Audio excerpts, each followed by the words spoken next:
పూరా లోకల్ ఎవరి ప్రైస్ తక్కువగా ఉంటుందో వారి ద్వారా ఈ పవర్ ప్లాంట్ నిర్మాణం చేయాలని కేబినెట్ నిర్ణయం తీసుకోవడం జరిగింది.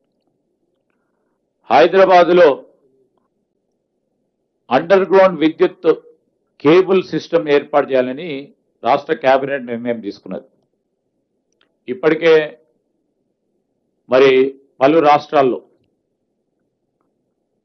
మరి మొన్న పోయి కమిటీకి సంబంధించి బెంగళూరులో అండర్ గ్రౌండ్ విద్యుత్ కేబుల్ సిస్టమ్ని పరిశీలన చేసి కొన్ని రాష్ట్రాలకు సంబంధించిన బెస్ట్ ప్రాక్టీసెస్ పరిశీలన చేసి అక్కడ అమలు చేస్తూ ఉన్న విధానాన్ని అధికారులు అధ్యయనం చేయటం జరిగింది.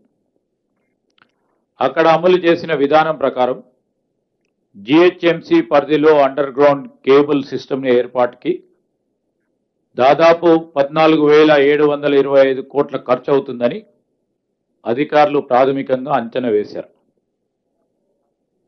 హైదరాబాద్ సిటీని విద్యుత్ సర్కిల్ వారీగా 3 విభాగాలుగా విభజించి ఈ ప్రాజెక్టు చేపట్టాలని మంత్రివర్గం నిర్ణయం తీసుకుంది.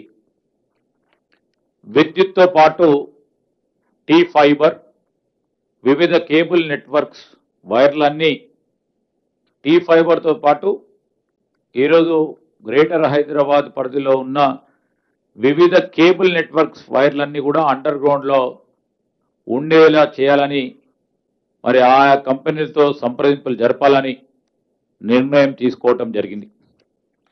అందుకు సంబంధించి ఒక వర్కింగ్ ప్లాన్ రెడీ చేయాలని అధికారులను కూడా ఆదేశించడం జరిగింది.